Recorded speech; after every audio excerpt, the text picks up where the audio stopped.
Beyond the ഹെഡ്ലൈൻസിലേക്ക് വീണ്ടും സ്വാഗതം.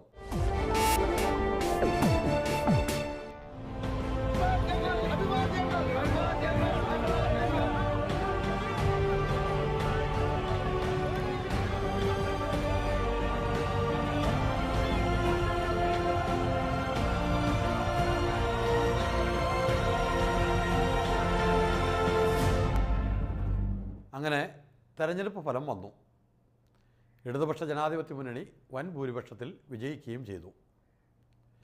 ഈ ഫലത്തോടൊപ്പം ഈ തെരഞ്ഞെടുപ്പ് രാഷ്ട്രീയ പാർട്ടികൾക്ക്, പ്രത്യേകിച്ച് ഇടതുപക്ഷത്തിന് നിരവധി സന്ദേശങ്ങളും നൽകുന്നുണ്ട്.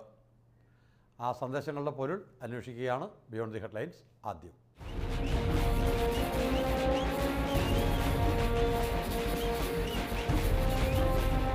തെരഞ്ഞെടുപ്പ് പ്രചാരണ വേളയിൽ LDFിന്റെ മുഖ്യ വിഷയം UDF സർക്കാരിന്റെ അഴിമതി തന്നെയായിരുന്നു.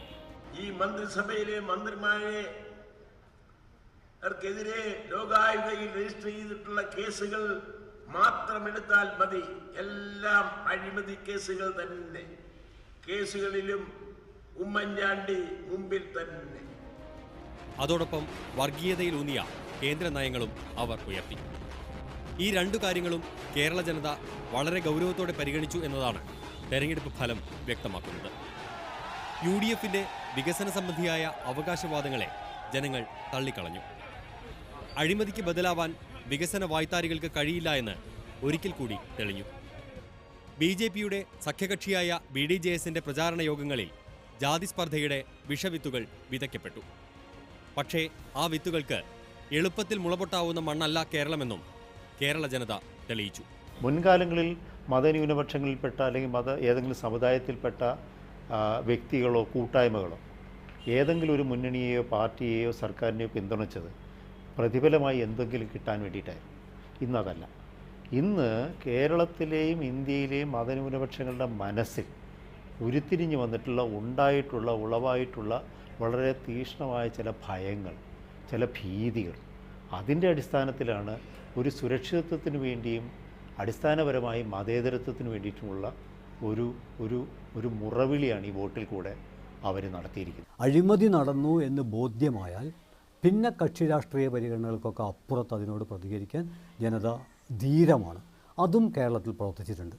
പക്ഷേ അഴിമതിക്കെതിരെയുള്ള ജനങ്ങളുടെ പ്രതികരണം, ഭരണത്തിൻ്റെ ജീർണതക്കെതിരെയുള്ള ജനങ്ങളുടെ പ്രതികരണം എന്ന് പറയുമ്പോൾ അതിനോടൊപ്പമോ അതിന് മുകളിലോ ആയി നമ്മൾ കാണേണ്ട ഒരു കാര്യമാണ് 14ാം ലോക്സഭാ തെരഞ്ഞെടുപ്പോടുകൂടി ഇന്ത്യയിൽ ആരംഭിച്ചിട്ടുള്ള ഒരു പുതിയ രാഷ്ട്രീയ അന്തരീക്ഷം. ഞാനതിനെ നവഫാസിസ്റ്റ് അന്തരീക്ഷം എന്നാണ് വിളിക്കാൻ ആഗ്രഹിക്കുന്നത്. മതനിരപേക്ഷതയേൽക്കുന്ന ക്ഷതം ജനങ്ങൾ ഒരിക്കലും സഹിക്കില്ല എന്ന് തന്നെ പ്രഖ്യാപിച്ചുകൊണ്ടാണ് വലിയ ഭൂരിപക്ഷം ഇടതുപക്ഷ ജനാധിപത്യ മുന്നണി തന്നിട്ടുള്ളത്. മറ്റ് രാഷ്ട്രീയ പ്രശ്നങ്ങളൊക്കെ ഉണ്ട്, എങ്കിലും ഈ സാംസ്കാരിക പ്രശ്നം പ്രധാനമായിട്ടും ഈ തെരഞ്ഞെടുപ്പിലുണ്ടായിട്ടുണ്ട്. ഇക്കുറി വൻ വിജയം നേടിയെങ്കിലും 2011 തെരഞ്ഞെടുപ്പിനെ അപേക്ഷിച്ച് LDFന് വോട്ട് വിഹിതത്തിൽ കുറവുണ്ടായി. 1.27% കുറവ്. UDFന് 7% വോട്ട് കുറഞ്ഞു. NDAക്ക് 9% വോട്ടിൻ്റെ വർധനവും ഉണ്ടായി. NDAയുടെ വോട്ടിലുണ്ടായ വർധനവ് ഇടത് വലതു മുന്നണികൾക്ക് ഭാവിയിലേക്കുള്ള മുന്നറിയിപ്പാണ്. 2011 45.84% UDFിന്റെ വോട്ട് വിഹിതം. ഇത് 7% കുറഞ്ഞ് 38.23 LDF വോട്ടിൽ 1.27% കുറവ് വന്നു. എന്നാൽ ഒരു സീറ്റ് മാത്രമേ നേടാൻ കഴിഞ്ഞുള്ളൂവെങ്കിലും NDAയുടെ വോട്ട് 9% വർദ്ധിച്ച് 15.22%. LDFിന്റെ വോട്ട് വിഹിതത്തിൽ പ്രത്യക്ഷത്തിൽ ചെറിയ കുറവാണ് ഉണ്ടായിട്ടുള്ളത് എന്നതിന് അവർക്ക് നേരത്തെ കിട്ടിയിരുന്ന വോട്ടിൽ വൻ ചോർച്ച ഉണ്ടായിട്ടില്ല എന്ന് അർത്ഥമില്ല. അവരുടെ വോട്ടും NDAയിലേക്ക് ഒഴുകിയിട്ടുണ്ട്. പക്ഷേ സാധാരണഗതിയിൽ UDFന് ലഭിച്ചിരുന്ന വോട്ടുകളിൽ ഒരു പങ്ക് ഇക്കുറി LDFിലേക്ക് വന്നപ്പോൾ അവർക്ക് വോട്ട് വിഹിതം നിലനിർത്താനും അതിലൂടെ വലിയ വിജയം നേടാനും കഴിഞ്ഞു. BJP നടത്തിയ പ്രചണ്ഡ പ്രചാരണം ന്യൂനപക്ഷ സമുദായക്കാരായ നല്ലൊരു പങ്ക് ജനങ്ങളെ LDFിലേക്ക് അടുപ്പിച്ചു. ഈ ജനവിഭാഗത്തെ തുടർന്നും ഒപ്പം നിർത്താൻ കഴിയുമോ എന്നതാണ് LDF അഭിമുഖീകരിക്കുന്ന ഒരു പ്രധാന ചോദ്യം. NDAയ്ക്ക് അനുകൂലമായ ഹൈന്ദവ ധ്രുവീകരണ സാധ്യത തുടർന്നും നിലനിൽക്കുമെന്നതിനാൽ ഇത് LDF എങ്ങനെ കൈകാര്യം ചെയ്യുന്നു എന്നത് ഇനി അങ്ങോട്ടുള്ള രാഷ്ട്രീയത്തിൽ വളരെ പ്രധാനമാണ്. പിന്നോക്ക ദളിത് വോട്ടുകൾ LDF നഷ്ടപ്പെടും എന്നൊക്കെ പറഞ്ഞു, നഷ്ടപ്പെട്ടിട്ടില്ല എന്നൊരു വിലയിരുത്തലാണ് പൊതുവായി വന്നിട്ടുള്ളത്. പക്ഷെ ഇതിൽ വേറൊരു വലിയ വസ്തുതയുണ്ട്. എല്ലാവരും അംഗീകരിക്കുന്ന ഒരു കാര്യമുണ്ട്. ഇത്തവണ LDFന് എല്ലാ മണ്ഡലങ്ങളിലും മുസ്ലിം വോട്ട് ഗണ്യമായി കിട്ടിയിട്ടുണ്ടെന്ന്. പ്രത്യേകിച്ചും മലപ്പുറം കോട്ടയും മുസ്ലിം ലീഗിന്റെ കോട്ടകളിൽ തന്നെ കുറച്ച് ഉള്ളിലുണ്ടായി. എന്നാലും കാര്യമായിട്ട് അവർക്ക് ദോഷമുണ്ടായില്ല. പക്ഷെ മറ്റെല്ലാ ജില്ലകളിലും ഉള്ള ചിതറിക്കിടക്കുന്ന മുസ്ലിം വോട്ടുകൾ പൊതുവിൽ ലീഗിനധികം പോകാറില്ല. എങ്കിലും ലീഗിന്റെ വോട്ടല്ലെങ്കിലും UDFന് കിട്ടാറുള്ളത് വലിയൊരു പരിധിവരെ. അത് ഇത്തവണ ഗണ്യമായി LDFന് കിട്ടിയിരിക്കുന്നു. രാഷ്ട്രീയമായ അച്ചടക്കത്തിൻ്റെ പേരിൽ മുസ്ലിം ലീഗ് ഉൾപ്പെടെയുള്ള അല്ലെങ്കിൽ കോൺഗ്രസ് ഉൾപ്പെടെയുള്ള രാഷ്ട്രീയ പാർട്ടികൾക്ക് വോട്ട് ചെയ്ത രാഷ്ട്രീയ ലീഗിൻ്റെ പ്രവർത്തകർ, അതുപോലെ തന്നെ ന്യൂനപക്ഷ വിഭാഗത്തിൽപ്പെട്ടവർ, അവർ രാഷ്ട്രീയമായിട്ട് തങ്ങളുടെ അച്ചടക്കം പാലിച്ച് വോട്ട് ചെയ്തെങ്കിലും ഇടതുപക്ഷത്തിൻ്റെ വിജയത്തിൽ അവർ ആവേശഭരിതരാണ്. അതൊരു പുതിയ പ്രവണതയാണ്. മാർക്സിസ്റ്റ് പാർട്ടി നടത്തിയ പ്രചരണം, അതായത് BJPയെ നേരിടാൻ UDFന് താല്പര്യക്കുറവാണ്, അതിൽ ഞങ്ങളാണ് മുൻപന്തിയിൽ എന്നുള്ള രീതിയിൽ LDF നടത്തിയ പ്രചരണം ന്യൂനപക്ഷ വോട്ടുകളെ സ്വാധീനിച്ചു. ആ സ്വാധീനമാണ് UDFൽ നിന്ന് ആ വോട്ട് ഷിഫ്റ്റ് ചെയ്യാനുള്ള കാരണം. അപ്പോൾ അത് കേരളത്തിൽ മൊത്തത്തിലുണ്ടായിട്ടുണ്ട്. മാത്രമല്ല മലപ്പുറം ജില്ലയിൽ തന്നെ UDFൻ്റെ ശക്തി കേന്ദ്രങ്ങളിൽ അത് വിള്ളലുണ്ടാക്കി. പുതിയ സർക്കാർ നേരിടുന്ന വെല്ലുവിളികൾ നിരവധിയാണ്. ഭാവി കേരളത്തെ രൂപപ്പെടുത്താൻ പോകുന്ന വികസന പദ്ധതികളുടെ സ്വഭാവം തന്നെയാണ് ആദ്യ വെല്ലുവിളി. മധ്യവർത്തി സമൂഹത്തിൻ്റെ സുഖസ്വപ്നങ്ങൾ അടിസ്ഥാനമാക്കിയുള്ളതാവുമോ ഈ വികസന സങ്കല്പങ്ങൾ? അതോ ദുർബല ജനവിഭാഗത്തിൻ്റെ ജീവിതം സുരക്ഷിതമാക്കുന്നതിനായിരിക്കുമോ മുൻഗണനാക്രമത്തിൽ മുന്തിയ പരിഗണന കിട്ടുക? ജനങ്ങളുടെ ദൈനംദിന ജീവിതത്തെ നേരിട്ട് ബാധിക്കുന്ന പ്രശ്നങ്ങൾ പരിഹരിക്കാതെ വൻകിട വികസന പദ്ധതികളെക്കുറിച്ച് പറയുന്ന വർത്തമാനങ്ങൾ ജനങ്ങൾ മുഖവിലക്കെടുക്കില്ല എന്ന് ഈ തെരഞ്ഞെടുപ്പ് ഫലം തെളിയിച്ചു. ഇത് പുതിയ സർക്കാരിനുള്ള പാഠം കൂടിയാണ്. അടിസ്ഥാന സൗകര്യങ്ങൾ വികസിപ്പിക്കാതെ കേരളത്തിന് ഇനി മുന്നോട്ട് പോകാനാവില്ല എന്നത് ഏവരും അംഗീകരിക്കുന്ന കാര്യമാണ്. അതിനൊപ്പമോ അതിനേക്കാൾ ഒരുപടി മേലെയോ പ്രാധാന്യമുള്ള കാര്യമാണ് അടിസ്ഥാന ജീവിത സുരക്ഷ. കിടപ്പാടമില്ലാത്ത ലക്ഷക്കണക്കിന് ആളുകളുടെയും മാനം കറുത്താൽ അന്നം മുട്ടുന്ന തീരദേശവാസികളുടെയും പ്രശ്നങ്ങൾക്ക് പരിഹാരം തേടാനുള്ള സന്നദ്ധത ജനങ്ങൾ ഈ സർക്കാരിൽ നിന്ന് പ്രതീക്ഷിക്കുന്നുണ്ട്.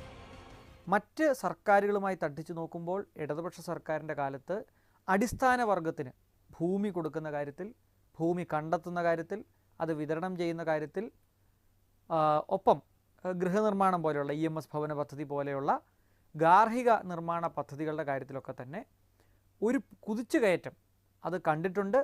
പ്രത്യേകിച്ചും ഇടതുപക്ഷം ഇപ്പോൾ അധികാരമേറ്റിരിക്കുന്ന രാഷ്ട്രീയ സാഹചര്യം എന്ന് പറയുന്നത് കേരളത്തിലെമ്പാടുമുള്ള ആളുകൾ, കേരളത്തിന് പുറത്തുള്ള ആളുകൾ, ദൃശ്യമാധ്യമങ്ങൾ എല്ലാം തന്നെ ശക്തമായി ഒരു സോഷ്യൽ പ്രഷർ ബിൽഡ് ചെയ്തിട്ടുണ്ട്.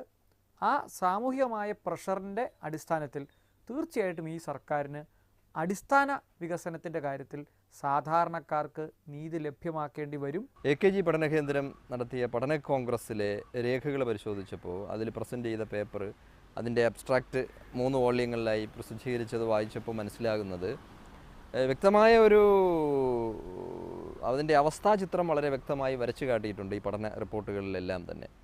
പക്ഷേ അപ്പോൾ അതിൻ്റെ അർത്ഥം ഹോംവർക്ക് കൃത്യമായി നടന്നിരിക്കുന്നു, അതിനെ അടിസ്ഥാനമാക്കിയുള്ള ഒരു നയരേഖയും സമീപനവും ഗവൺമെൻറ് സ്വീകരിക്കുമോ ഇല്ലയോ എന്നുള്ളതാണ് വളരെ വളരെ വളരെ പ്രസക്തമായിട്ടുള്ളൊരു ചോദ്യം. പിന്നോക്കാവസ്ഥ പരിഹരിക്കുന്നതിൽ തന്നെയാണ് പ്രയോറിറ്റി.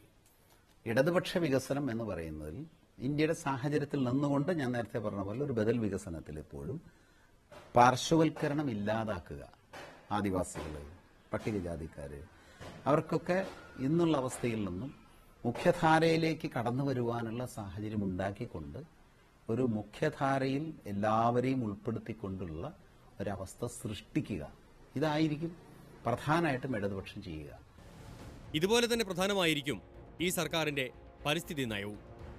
പരിസ്ഥിതി സംരക്ഷിക്കുന്ന വികസനം മാത്രമേ നടപ്പാക്കൂ എന്ന് LDF പ്രകടന പത്രികയിൽ പറഞ്ഞിട്ടുണ്ട് എങ്കിലും ഈ പ്രായോഗിക രൂപത്തിൻ്റെ വിശദാംശങ്ങൾ LDF ഇനിയും വ്യക്തമാക്കേണ്ടിയിരിക്കുന്നു. UDF സർക്കാരിനെ അപേക്ഷിച്ച് പരിസ്ഥിതി സംരക്ഷണ കാര്യങ്ങളിൽ ഇടതുപക്ഷം എല്ലാ കാലത്തും ഇടതുപക്ഷ സർക്കാരുകൾ ചെയ്തിട്ടുള്ളതുപോലെ ഒരു പുരോഗമനാത്മക സമീപനം സ്വീകരിക്കും എന്നാണ് എനിക്ക് തോന്നുന്നത്. കാടുകളുടെ കാര്യത്തിൽ, പുഴകളുടെ കാര്യത്തിൽ, നെൽവയൽ തണ്ണീർത്തടങ്ങളുടെ കാര്യത്തിൽ പൊതുവായി ഒരു പരിസ്ഥിതി അനുകൂല സമീപനം ഉണ്ടാവും എന്നാണ് ഞാൻ കരുതുന്നത്. ഈ സർക്കാരിന് മുൻ സർക്കാരിൻ്റെ വികസന പാതയെ പൂർണ്ണമായി കൈയൊഴിയാൻ കഴിയില്ല. പക്ഷേ അപ്പോൾ നമ്മൾ ചെയ്യേണ്ടത് ആ വികസനത്തെ കൂടുതൽ കേരളത്തിൻ്റെ പരിസ്ഥിതി, കേരളത്തിൻ്റെ യഥാർത്ഥത്തിലുള്ള ആവശ്യങ്ങൾ, അതുപോലെ തന്നെ കേരളത്തിലെ മാറി വരുന്ന ആസ്പിറേഷൻസ്, അഭിലാഷങ്ങൾ, ഇതിനെ മൂന്നിനെയും കോട്ടിയിണക്കുന്ന ഒരു പുതിയ ഇക്വിലിബ്രിയത്തിൽ കൊണ്ട് എത്തിക്കുക എന്നുള്ളതാണ്. ആ ഇക്വിലിബ്രിയത്തിൽ കൊണ്ട് എത്തിക്കാൻ കഴിഞ്ഞാൽ അപ്പോൾ ഈ ഗവൺമെൻറ് ഒരു വിജയമാണ്. ഈ സർക്കാരിന്റെ ഭരണത്തിൽ നമ്മുടെ നീർത്തടങ്ങൾ വിമാനത്താവളങ്ങളായി മാറില്ലെന്നും കുന്നുകൾ കുഴികളാവില്ലെന്നും പുഴകൾ മരിക്കില്ലെന്നും നമുക്ക് തൽക്കാലം പ്രതീക്ഷിക്കാം. കേരള നിയമസഭയിലേക്ക് പുതുതായി എത്തുന്ന 4 അംഗങ്ങളെ പരിചയപ്പെടുത്തുകയാണ് ഇനി.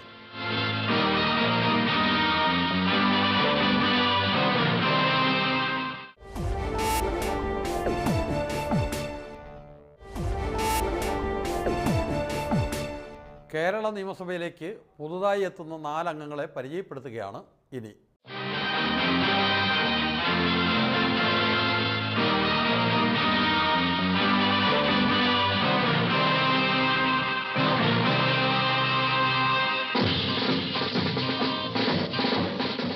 അതിസാധാരണമായ ജീവിത ചുറ്റുപാടിൽ നിന്ന് നിയമസഭയിലേക്ക് എത്തുന്നവരാണ് ഇവരിൽ 2 പേർ. കൽപ്പറ്റയിൽ നിന്നും വിജയിച്ച CK ശശീന്ദ്രനും മൂവാറ്റുപുഴയിൽ നിന്നും വിജയിച്ച എൽദോ എബ്രാഹവുമാണ് അവർ.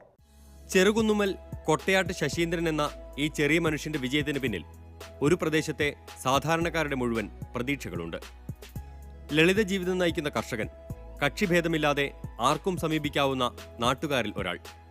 വിദ്യാർത്ഥി യുവജന പ്രസ്ഥാനങ്ങളിലൂടെ വളർന്ന് CPMന്റെ ജില്ലാ സെക്രട്ടറി ആകുമ്പോഴും പാൽ കറന്ന് ക്ഷീരകർഷക സംഘത്തിനെത്തിച്ച മണ്ണിൽ ചവിട്ടി നിന്ന കർഷകൻ. ഞാൻ പ്രീ ഡിഗ്രി പരീക്ഷയ്ക്ക് എഴുതാൻ പോകുന്ന രാവിലെ എൻ്റെ വീട്ടുമുറ്റത്ത് വന്നിട്ട് ഈ സ്ഥലവും വീടും എല്ലാം ജപ്തി ചെയ്യാൻ വേണ്ടി പോകാമെന്നാണ് അനൗൺസ്മെൻറ്റ് കേട്ടിട്ടാണ് ഞാൻ പ്രീ ഡിഗ്രി പരീക്ഷ എഴുതാൻ വേണ്ടി പോയിരുന്നത്. പനവരം ഭൂമിണ ബാങ്കുകാർക്ക് സ്ഥലം പണയപ്പെടുത്തിയിരിക്കുന്നത്. അപ്പോൾ കർഷകരുടെയും പാവപ്പെട്ടവരുടെയും ആശങ്ക എനിക്ക് നല്ലപോലെ അറിയാം, അവരുടെ പ്രശ്നങ്ങൾ എനിക്ക് നല്ലപോലെ അറിയാം. CPM മുട്ടിൽ പനമരം ലോക്കൽ കമ്മിറ്റി അംഗമായിരുന്ന CP കേശവൻ നായരുടെയും ജാനകി അമ്മയുടെയും മകനെ കന്നി അംഗത്തിനിറക്കുമ്പോൾ UDFന്റെ കയ്യിലിരുന്ന കൽപ്പറ്റ മണ്ഡലം തിരിച്ചു പിടിക്കുക എന്നതായിരുന്നു CPMന്റെ ലക്ഷ്യം. കൽപ്പറ്റയിൽ UDFന്റെ ശക്തി കേന്ദ്രമായിരുന്നു. തെരഞ്ഞെടുപ്പിലെ വിജയം വലിയ സന്തോഷം നൽകുന്നുണ്ട്. ജയിക്കും എന്നുള്ളൊരു പ്രതീക്ഷ ഉണ്ടായിരുന്നു, പക്ഷേ ഇത്ര ഭൂരിപക്ഷം കിട്ടുമെന്നുള്ള പ്രതീക്ഷയില്ല. എന്നുവെച്ചാൽ പല സ്ഥലങ്ങളിലും പോയപ്പോഴൊക്കെയുള്ള ഒരു അനുഭവം വെച്ചുകൊണ്ട് ഒരു ചെറിയ ഭൂരിപക്ഷത്തിന് ജയിക്കുമെന്നറിയായിരുന്നു. Bathery Saint Mary's college, Kozhikode Guruvayurappan college എന്നിവിടങ്ങളിൽ വിദ്യാഭ്യാസം. SFIയിലൂടെ പൊതുരംഗത്തേക്ക്. ജനങ്ങൾക്ക് വേണ്ടിയിട്ടുള്ളതാണ് രാഷ്ട്രീയ പ്രവർത്തനം. ആ ജനങ്ങളോടൊപ്പം ചേർന്ന് നിന്ന് അവരോടൊപ്പം നിൽക്കാനായിരുന്നു നേരത്തെ പരിശ്രമിച്ചിരിക്കുന്നത്. അന്ന് പ്രക്ഷോഭരംഗത്തൊക്കെ ആയിരുന്നു വലിയ രീതിയിൽ അവരോടൊപ്പം ചേർന്ന് നിന്നത്. അതിന് സ്വാഭാവികമായിട്ടും ആ ഡയമെൻഷൻ ഒരു മാറ്റം വരും.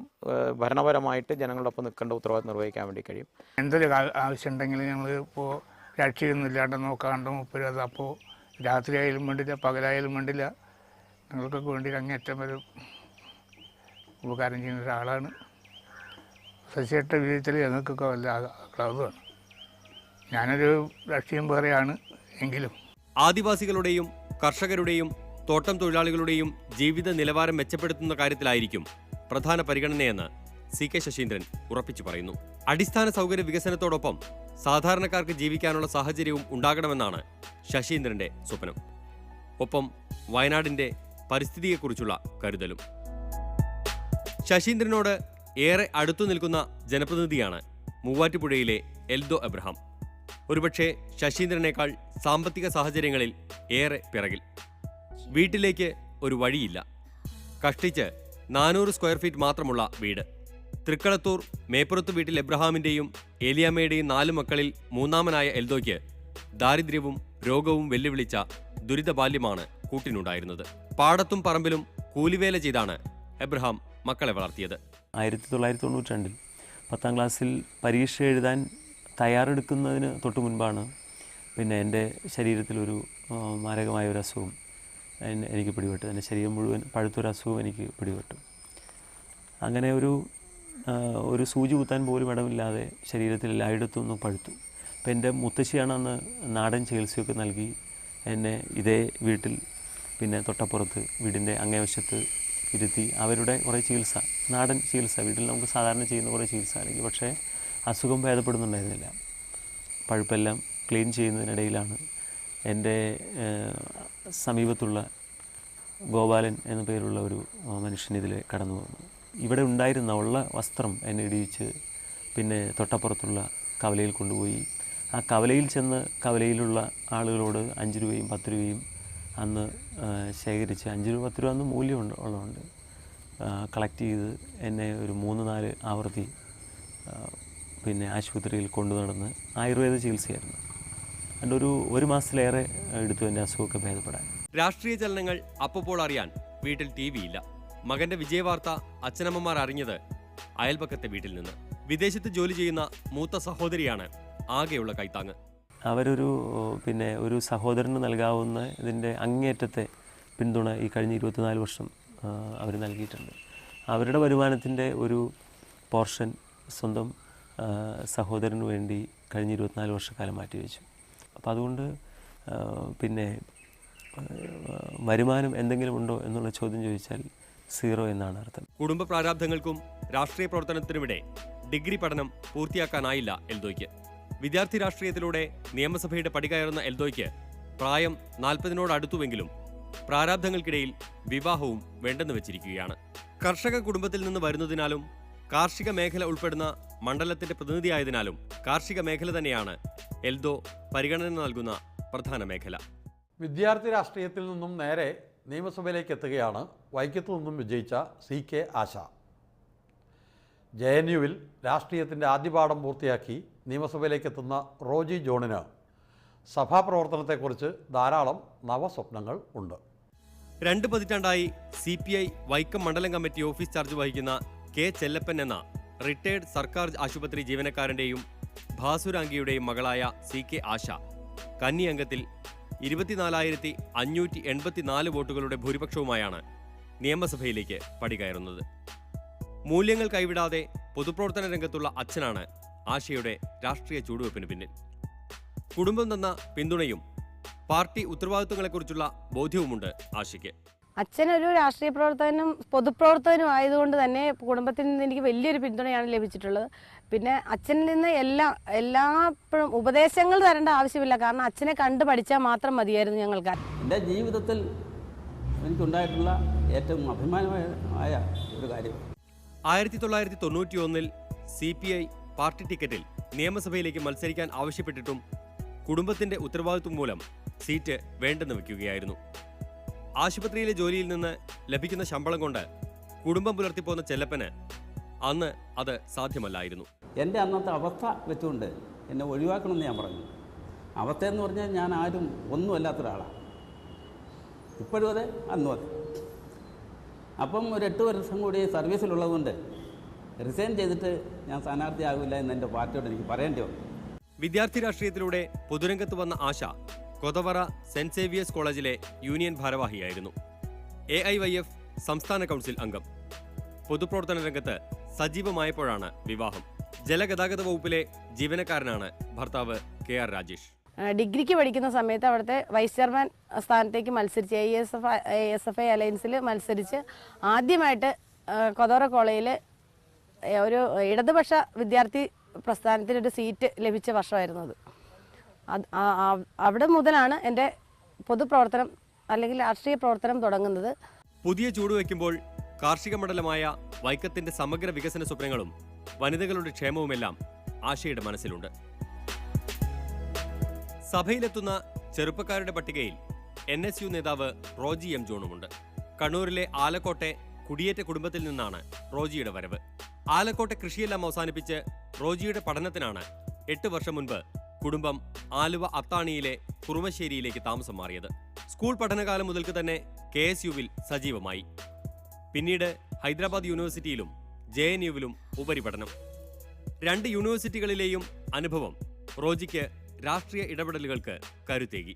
മതേതര ജനാധിപത്യ പ്രോഗ്രസീവ് വിദ്യാർത്ഥി സംഘടനകളെല്ലാം കഴിഞ്ഞ കാലഘട്ടങ്ങളിൽ പ്രത്യേകിച്ച് JNU സംഭവം ഉണ്ടായപ്പോൾ എല്ലാവരും മറ്റ് വ്യത്യാസങ്ങളൊക്കെ മാറ്റി നിർത്തിക്കൊണ്ട് ഒന്നിച്ച് പ്രവർത്തിക്കാൻ ശ്രമിച്ചിരുന്നു.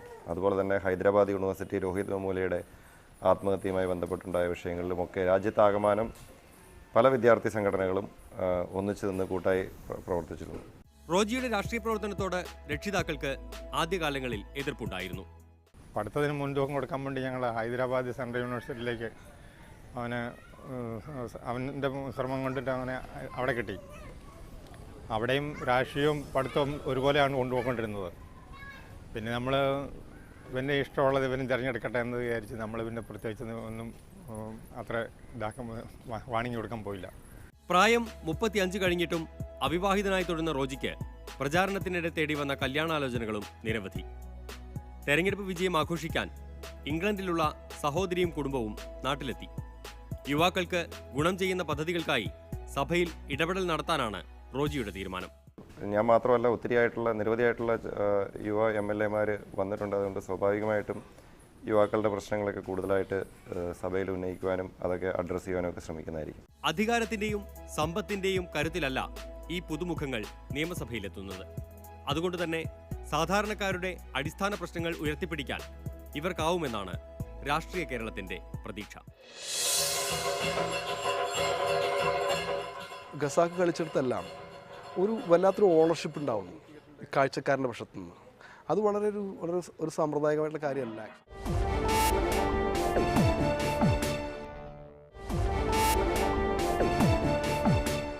ഇനി ഒരു നാടകത്തിൻ്റെ വിശേഷങ്ങളാണ്.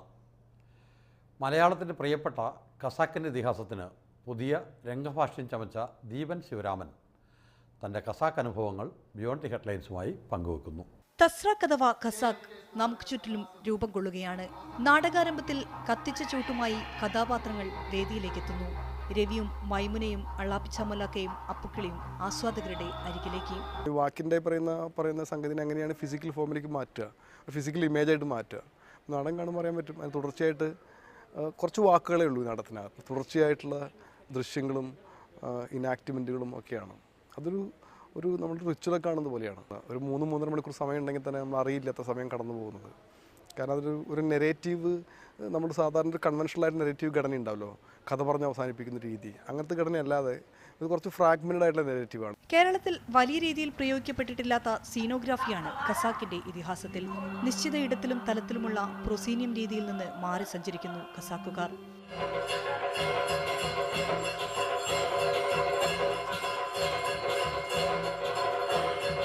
ടോട്ടൽ തിയേറ്ററിൻ്റെ ഒരു ലാംഗ്വേജ് ഉണ്ട്. അതായത് പല കാര്യങ്ങളും ചേർത്ത് വയ്ക്കുന്ന ഒരു ഭാഷ. നടൻ്റെ ശരീരം, സാഹിത്യം, choreography, light, sound, video art, installation art, land art, ഏറ്റവും ട്രൂത്ത്ഫുള്ളായിട്ട് നമുക്ക് അടുത്ത് നിൽക്കുന്ന കുറേ മനുഷ്യരായിട്ട് കമ്മ്യൂണിക്കേറ്റ് ചെയ്തെടുക്കാൻ ശ്രമിക്കുക എന്നുള്ളതാണ്. അങ്ങനെയാണ് നമ്മൾ ചെയ്തിട്ടുള്ളൂ. നോവൽ നാടകമാകുമ്പോൾ കാഴ്ചക്കാർ കുരുങ്ങിക്കിടക്കുകയാണ്. ഒരു ലീനിയർ നെറേറ്റീവ് ഫാഷനിൽ നിന്ന് വിട്ടിട്ട് നമ്മളെ ഈ കാഴ്ചക്കാരനെ ഒന്ന് കുരുക്കിലിടുന്നു പറയില്ലേ. അപ്പോൾ കുരുക്കിലിടുന്ന കൂടിയിട്ട് പിന്നെ അയാൾ അതിൽ ചുഴിയിൽ പെട്ടതുപോലെയാവും. ഈ ചുഴിയിൽ പെടുന്നതോട് കൂടിയിട്ട് നമുക്ക് പിന്നെ നമ്മൾ എത്തിപ്പെടാനുള്ള വഴികൾ നോക്കുന്ന സമയത്ത് then you will start to see the play. മാനവികതയുടെ ലോകമാണ് OV വിജയൻ മുന്നോട്ട് വയ്ക്കുന്നത്. നാടകവും ഇസ്ലാമിൻ്റെ കൾച്ചറിനെ കുറിച്ചും അല്ലെങ്കിൽ കുട്ടാടനെക്കുറിച്ചും മനുഷ്യനെക്കുറിച്ചും വല്ലാതെ പറഞ്ഞിട്ട് അതിനൊരു ഭയങ്കരമായിട്ടൊരു ഹ്യൂമാനിറ്റേറിയൻ ഒരു പോയിന്റ് ഓഫ് വ്യൂയിലാണ് വിജയൻ തന്നെ എഴുതിയിട്ടുള്ളത് എനിക്ക് തോന്നുന്നു. നമ്മളതിനെ വളരെ പൊളിറ്റിക്കലും താത്വികപരവും ഫിലോസഫിക്കലായിട്ടും മസ്ജിദ്പരമൊക്കെ കണ്ടിട്ടുണ്ടെങ്കിൽ തന്നെ എനിക്കാണ് സെൻറ്ററായിട്ടുള്ളൊരു എനിക്ക് തോന്നിയിട്ടുള്ള എൻ്റെ ഒരു കോർ വാല്യൂ എന്ന് പറയുന്നത് ഈ പറയുന്ന മാനുഷികതയാണ്. അതാണ് ഞാൻ അതിനെ ഹോൾഡ് ചെയ്തിട്ട് ഉപയോഗിച്ചിട്ടുള്ളത്, മറ്റുള്ളതിനെല്ലാക്കാളും കൂടുതലായിട്ട്. അപ്പോൾ ഈ പറയുന്നത് അതുകൊണ്ടാണ് നമുക്ക് ഇത് നമ്മൾ എവിടെയും പോയി കളിക്കുന്ന സമയത്ത് അതിന് കൂടാൾ ചേരുന്നത്. മഴയും കാറ്റും മണവുമെല്ലാം കാഴ്ചക്കാരിലെത്തുന്നു. അതിശയിപ്പിക്കുന്ന ദൃശ്യാവിഷ്കാരം.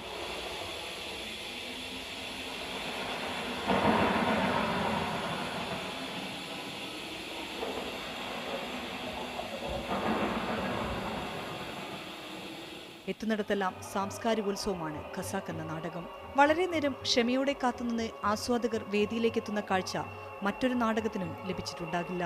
ഖസാക്ക് കളിച്ചിടത്തെല്ലാം ഒരു വല്ലാത്തൊരു ഓണർഷിപ്പ് ഉണ്ടാവുന്നു ഈ കാഴ്ചക്കാരൻ്റെ പക്ഷത്തു നിന്ന്. അത് വളരെ ഒരു സാമ്പ്രദായികമായിട്ടുള്ള കാര്യമല്ല ആക്ച്വലി.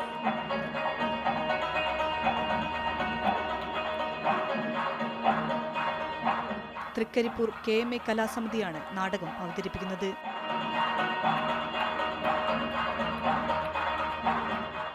ഈ ലക്കം ബിയോണ്ട് ദ ഹെഡ്ലൈൻസ് ഇവിടെ അവസാനിക്കുന്നു. അടുത്ത ആഴ്ച വീണ്ടും ഇതേ ദിവസം ഇതേ സമയം മീഡിയ 1-ൽ. നന്ദി, നമസ്കാരം.